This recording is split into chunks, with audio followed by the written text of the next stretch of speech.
Alright, are you guys ready to motor on this thing? Let's get it on the four wheels. I think this is the video for that to happen. So let's get rocking on this baby. I'm having a good time with it.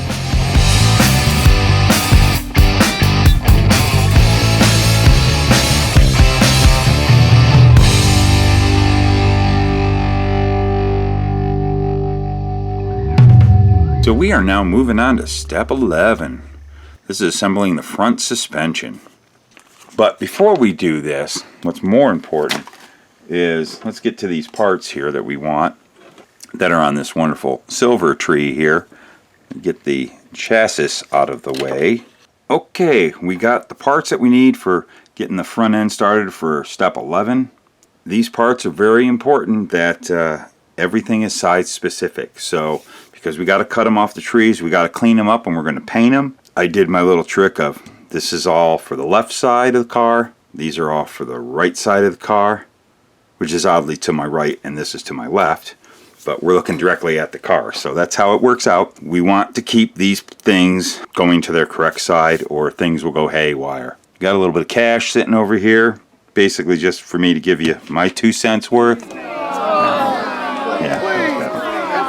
It's actually in the instructions. These are going to come in as a tool because it is stated in the instructions, which is perfect to get your ride height. Place pennies under it. It sounds awesome. So if I was to take some pennies, that'll get me at my ride height. That's fantastic. That's really low. Woohoo! Just a penny slips under there. So that's good to have. I'm going to get that a little more off to the side now. So I'm going to go ahead, clean these up. We're going to get them painted. I'm not going to do anything really spectacular with it. It's nothing to really watch. And let's get them ready to get them put onto the car. Alright, so I've been doing a little bit of detail painting. I've kind of got everything, all the little details I wanted to paint. Just prettying up the coilover shocks. And not really painting a lot. I just put some... I think I used titanium metallizer, Model Master metallizer, just for the caliper.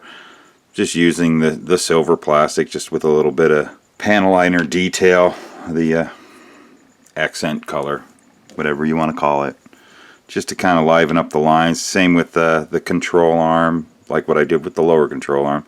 I painted that part white and just put a little panel liner on it. Then I realized, oh, for this step, I need to go all the way back to step 2 when they told us to put together the wheel and tires. And I need those to be able to finish setting up the front suspension to have everything where it's supposed to be. You got to have the wheels and tires.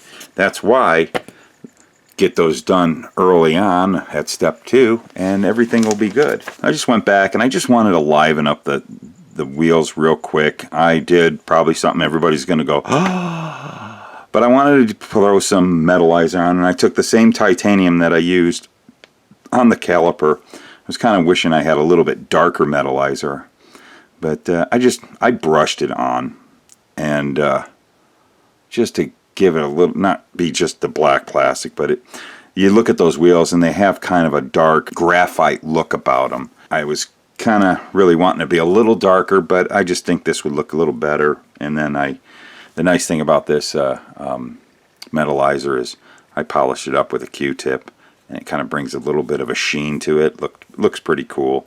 Threw the decals on. I haven't shot any flat over it, but you know what? I might put this all together and shoot a coat of, to me, a TS80, the flat clear over it, and I got to just do up the rest of them just to seal the decals in. And I think throwing a little bit of flattening on these wheels is going to make them look even a little bit better.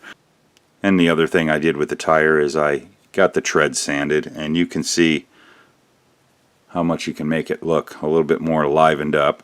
You also get rid of that little parting line and little zip right there for the ejection. I'll show you real quick how I did this one. I was wondering how these tires were going to act with my tool, because I showed this in past videos. I have this little tool that was machined for me years ago for sanding tires. Goes into my Dremel. And this thing is really designed for mainly old Winston Cup tires, you know, from the old Monogram kits, the 15-inch. But it turns out it kind of pops in there. See, it almost fits in there. But once I get this part on, get it chucked up into my drill, it holds it pretty good. Now this is some interesting soft rubber, and I find this with Tamiya tires too. It's a little different with the harder rubber that you find in the Monogram kits. You got to be a little bit more gentler about it. But I first start with taking, let me switch around here. I will start to get rid of that parting line and that little zip on the end for the injection with my file here. Got to get the RPMs up. I just kind of run across, just get rid of that, really knock the harshness off of that. Because it's such rubbery soft, it's a little bit harder to get rid of that, but you can see it's vanishing. I'll do that. And you don't want to put pressure on here because you don't want to get a lot of heat in this tire. I think this is like 400 grit sandpaper. I don't want to go, this is where you really got to just be careful you don't get too much heat into it. Just take your time and work it. There, I think we're looking pretty good. We got still a little bit there. That's pretty deep, but you know, it's not a big deal. The rest of the tire looks pretty good. You can work it as long as you want. You got a lot of tread there, so to say. I've got the two front tires and wheels done. I haven't done any flat clear on them yet, like I said, but we're going to do that later because these are going to slide on and off. I'm just needing them to set my front end at this point. So let's go ahead and start putting the front end together. We're going to start with the right side. But there's something that I did a little test fitting and discovered. You see this little ball right here on the top of the shock or coil over. It's got to go right into that slot right there. It doesn't quite fit in there. The best thing to do, which will help it out a lot to fit in there nice and straight and hold, I'm going to take my trusty dusty old file and I want to get it straight. I'm going to just sand flat spots on both sides of that little ball right there. You guys see it? And I want to get in the correct spot. So I'm looking, if you look at the real cars, these two little spots right there, and that's an adjuster for adjusting the shocks. And so you want these pointing outward on the car. With that, knowing that means the sides here you want to just flatten out a little bit. Knock a little bit of the ball off. Because this is basically a little Heim joint right there. Sort of. And you'll have to do some, I'll just test fit it from the top just because it's easier, but you just want to make sure that'll fit in there. And I just got to do a little bit more sanding. So there you go, I sanded that. You can see that it's a little bit more squared off. And it should fit up in there a lot, slide right into that slot a lot easier. So I got it up in there pretty good. I put a little bit of quick set in there. I've got some time, it's still movable. Got to get the rest of the suspension parts on. Let's go ahead and you want to put the upper control arm on there. Another thing I found with the upper control arm, get yourself a little rat tail file. The forward bracket here that goes onto your frame, the part that you painted white, you probably want to do this before you paint it. You need to, I discovered with test fitting, just need to maybe knock a little bit of a half a circle in there. The rat tail file, and I'll show you why. Just helps the situation out. Because you've got your boot there for your rack and pinion that kind of gets in the way of getting that all the way in there. And see, it'll fit in there nice and perfect. Just got to get a little bit away from that. These tight tolerances, it makes it go together and stay together really nice. And with that, it fits right into place beautifully. Alrighty. And the next part, we want to get the steering knuckle up in there, and that's where you've got little spots where the ball on the end of the lower and upper control arm slide into there. Your tie rod end for your steering slides into there, and of course the bottom of the shock slips in down the low part. And this is the piece that keeps it all together. And then we've got the hub here. You don't want to glue this in. We want to put this, there we go, pushes right in there. There's no need to, see, just follow the caliper to that edge right there of the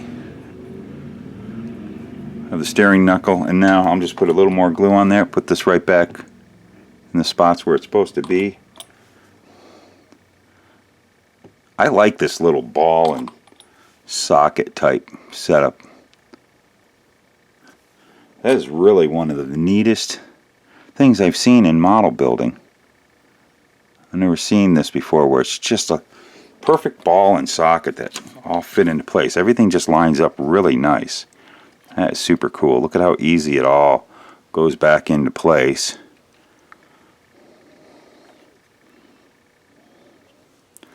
Get that shock back up into its position. And you want to make sure that this is nice and straight, so you're not all towed in. There's the whole front suspension. Ooh, the suspension geek in me is just having a good time with this. I really love how that suspension looks. And I just see all kinds of potentials of doing weird stuff, like kind of getting a little bit of your negative camber in there. You get those wheels tilted in. It would kind of go out a little bit on this side. Not so much on these cars as they used to in the old cars, but you still have a bit of that. But look at how these wheels and tires just slip onto there. Quite honestly, you can leave it to where it fits on there pretty tight, where you don't have to glue. I've got a little bit of a negative camber going on that side. I like that look. And this side, this is a road course car, so we have a little more up straight, but we are going to use our suggested method or shims, making sure we set our ride height, or our ride height is correct. And you want the pennies to sit on the flat portion. You don't want them to get onto those nubs that stick down. That'll raise your height. So you want them to be somewhere like right about there. Yep, there we go. I got my my ride height with those pennies, and those tires are sitting on the ground. That's pretty cool. So my front end is done. The tires are sitting right where they want to be. I'm not going to glue them yet. I think I'm going to leave them pretty movable. See how my wheels are rolling, so they are touching the ground. Bam! Let's move on to the next step, and that be the rear. You're watching the Luka Cee channel on YouTube. Oh, are we having a good time? So, I got something really cool to show you because, well, it's been some time since the last scene. And what I did was I went ahead and cleared and let them sit overnight. Did some flat clear over these tires. And man, oh man, I tell you, I love how they look. Really, that decal just blended right into that tire.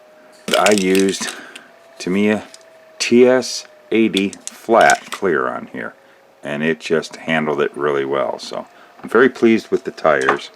We'll do a lot of really cool markings. I've seen a lot of guys doing some cool markings like what's on the real ones.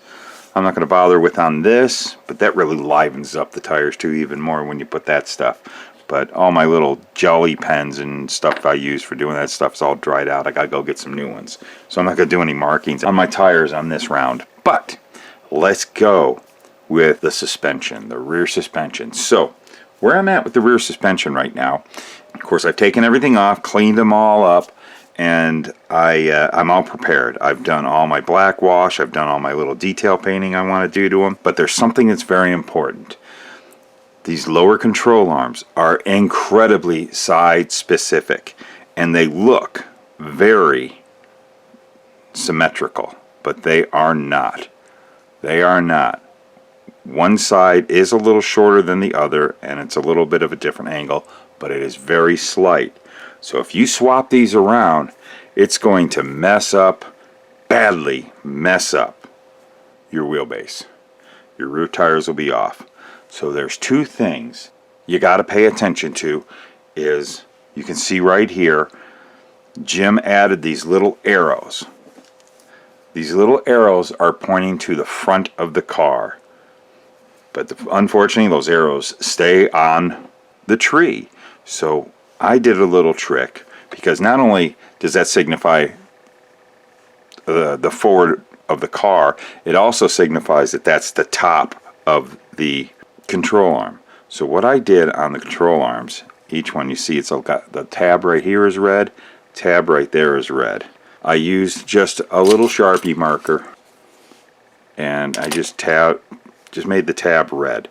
And of course, that means that's the forward one. That means the bracket that will go towards the front of the car. And then of course I have my little, these to the left side, that's the right side, which now we're looking at the rear of the car. I got these pieces are actually going to go over here. So you might want to swap that around. I could screw things up. So I'm going to go like this. These are the proper pieces for that side of the car. These are the proper pieces for that side of the car. Don't want to swap them up. So with that red, if you're going to be pointing that forward, you don't want to fling it over that way.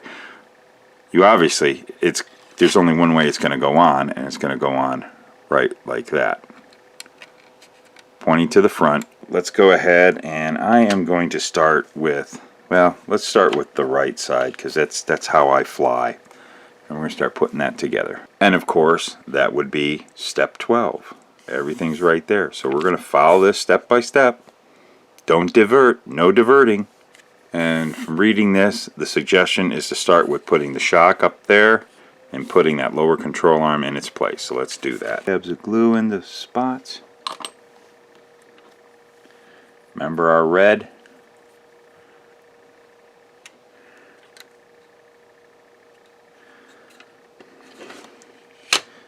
Go ahead, take our shock. Remember, we want those adjusters pointing outward. I've already flattened the ball right there.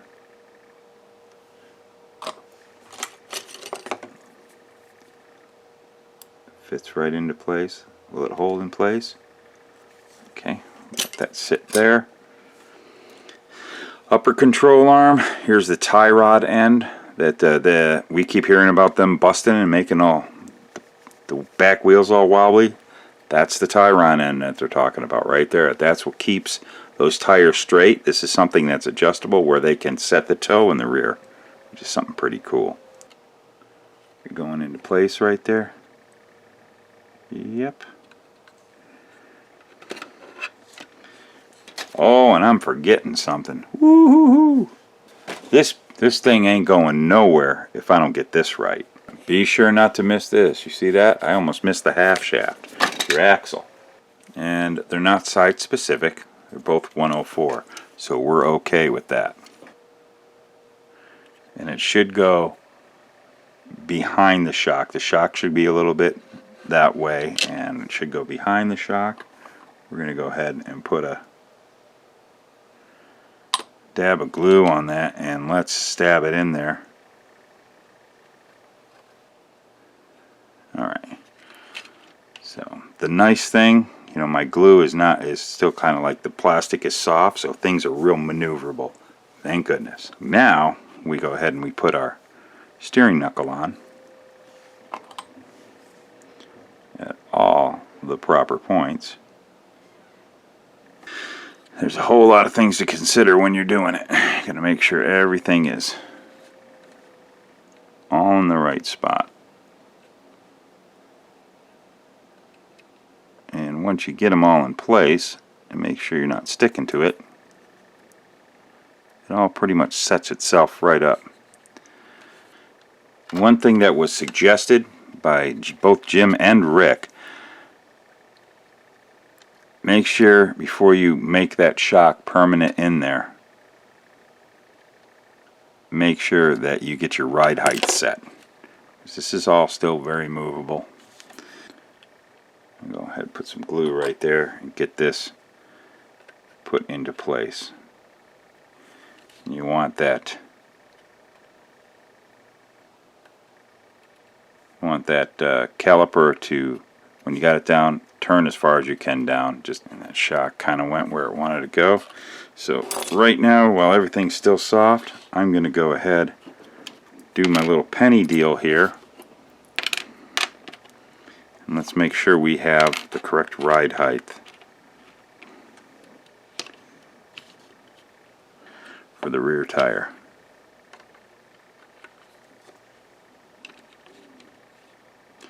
And we don't. It's kind of sitting up high, so go ahead. Put the fronts on.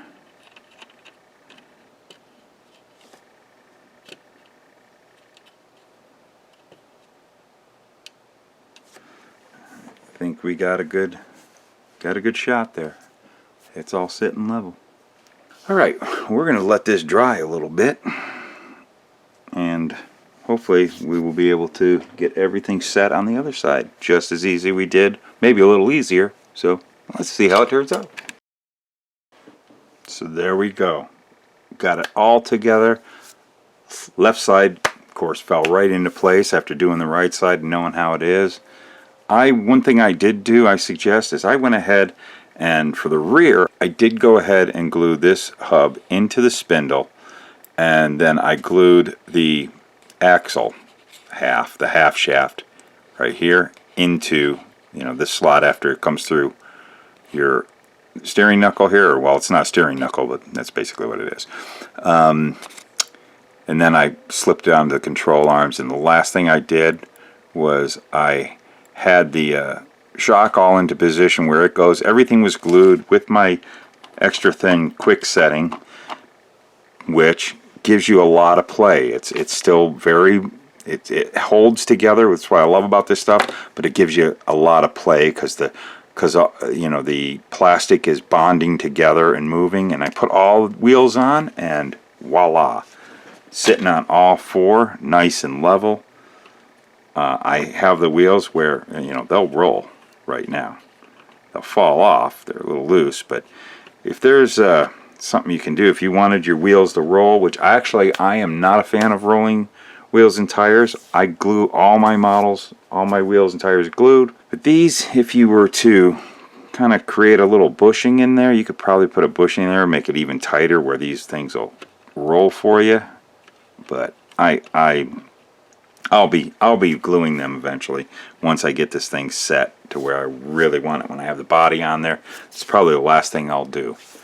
But there we are. We are all done. Got the wheels on it, the tires on it. Now let's start putting that interior together. And before we go on to the next step, there's something that I want to address that I know there has been some questions on the Facebook groups and stuff, but there's this little part here that it is not in the instructions.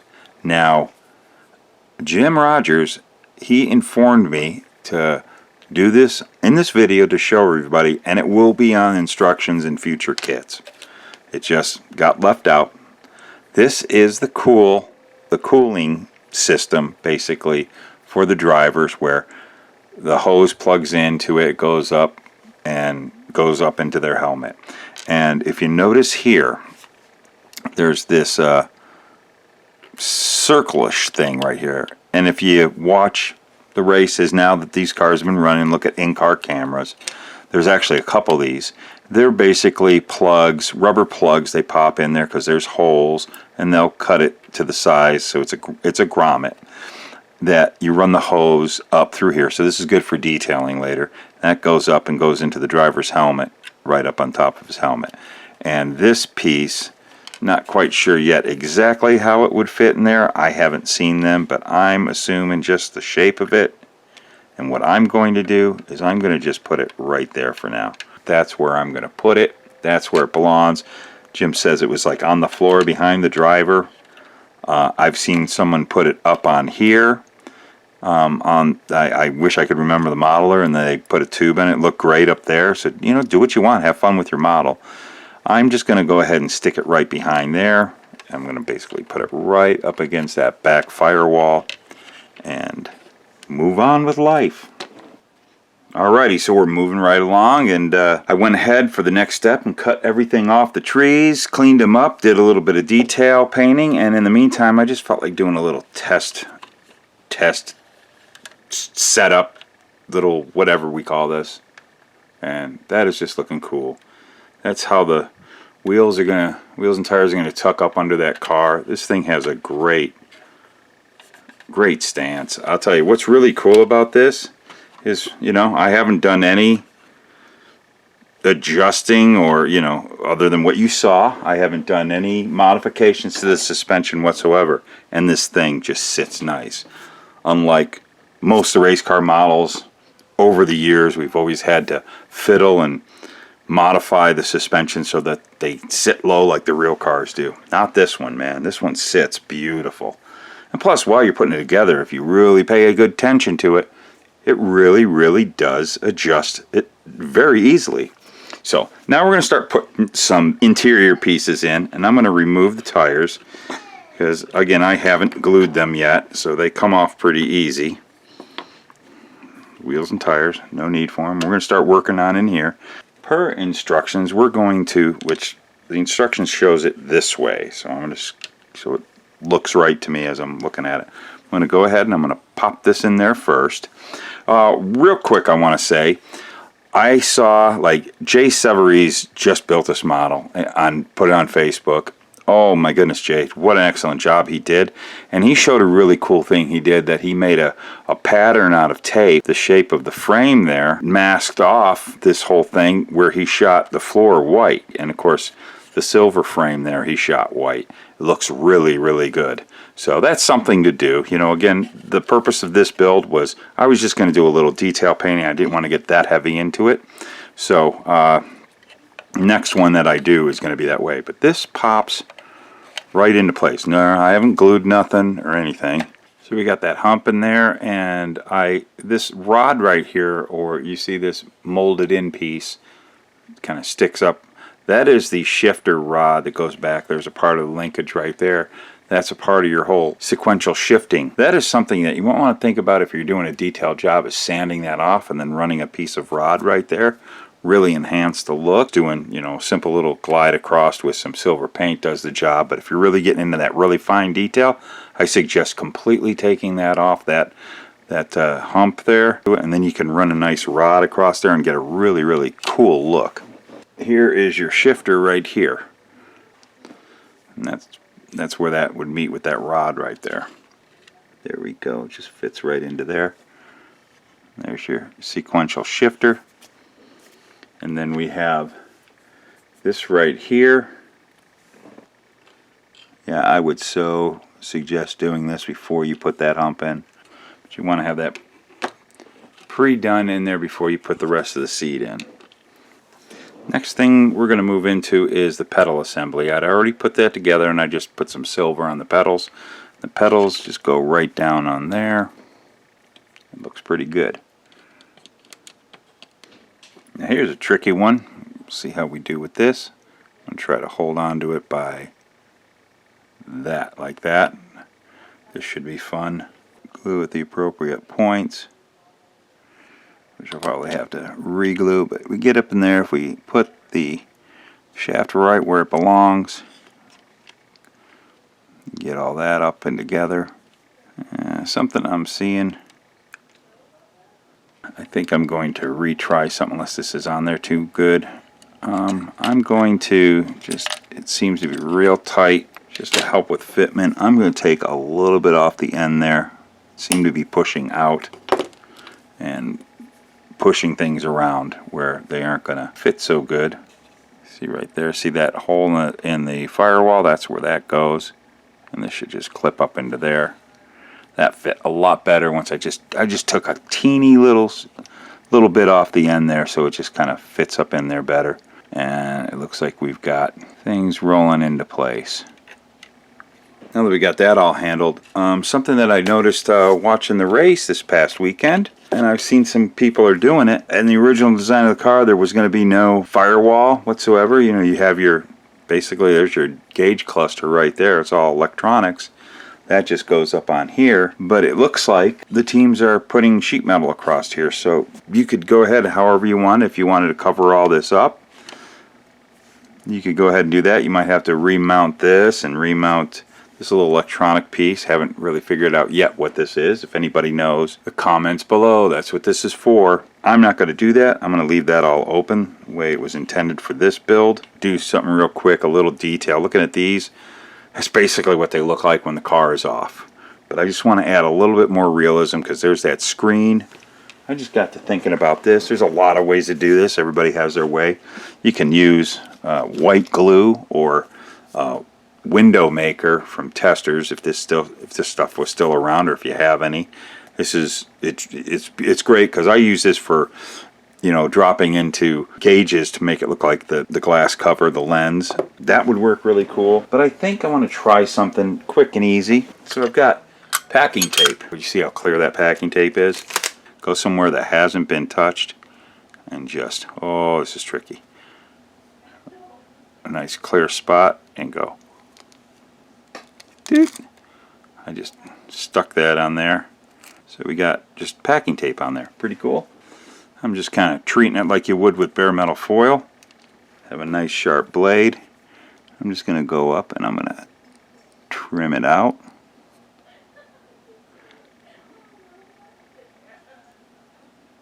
Right up there. Peel all that off. There you go. Look at that. It gives you the illusion of a screen. How cool is that? Packing tape. And where that screen goes, right there is the spot to glue it. I'm going to just go ahead and get it on there. Here we go. There it is. All in place. The car's sitting there off. I'm building it as it's just sitting in the shop or on display, and that would be off. So there you go. And there we go with that. Now if I was to do a dashboard on this thing like the way they're looking like they're doing nowadays, I definitely would have to, I gotta take a look. You're probably gonna cut around here, but that little framework right there is so cool looking. I'd hate to hide that with the dashboard. There's a lot of cool things in there you hate to hide with a dashboard, but you know, so be it. Now we are moving on to 14. And you could do some painting and all that. I'm just going to use the seat as it is. But, you know, it's black in there. Take a look at your seats and paint accordingly.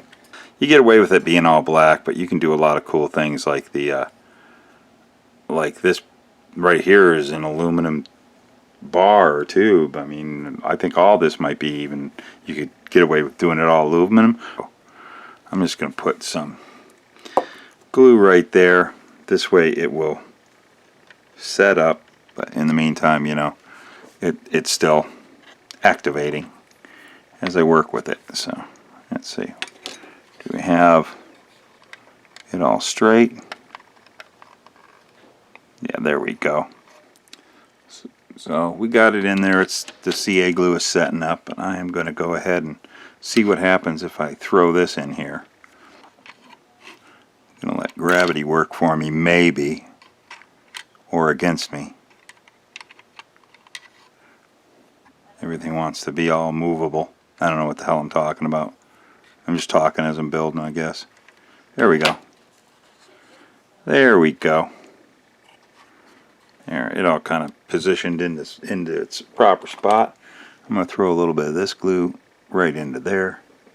And I think when that all dries, that's going to look great. There it is. There's the seat. It's in there. We've got the seat. Let's move on to the next part. Well, I think we're going to cut it right here. This is going on and on and on, but this build, I just want to show you a lot of things about it. I'm having a good time making this video series for you. I hope you guys are learning some stuff about this. And I had to quickly end this one because I got a lot more footage and I want to show you a lot of things. We didn't get as far as I was hoping. I was hoping to have the chassis all done, and then all we do in the next episode was do up the body. That's not going to happen. We got the rest of the chassis to do, get it on its wheels, get all the other stuff on, and then we'll paint the body and maybe 2 more parts, but hopefully just 1 more part. But I appreciate you guys with your patience. This has been a lot of fun. If you haven't gotten this kit, you got to get it. It is a lot of fun. But one thing that I notice about it, it's very detailed, looks complex, but it actually really goes together really easy. So this is a model kit that a beginner could really have a good time with, and you'll learn a lot about the new car. So this is really a unique model kit. Really is pleasing to beginners, novices, and experienced builders. I'm sure we're going to see a lot of cool things here real soon with this model. I know there's a ton of guys building it, and I'm just one of them. I want to thank you guys for watching, and you know what we say here. This is me, Luka Cee. Keep gluing the fingers together, keep cutting styrene. We'll see you in the next video. Here's the producers.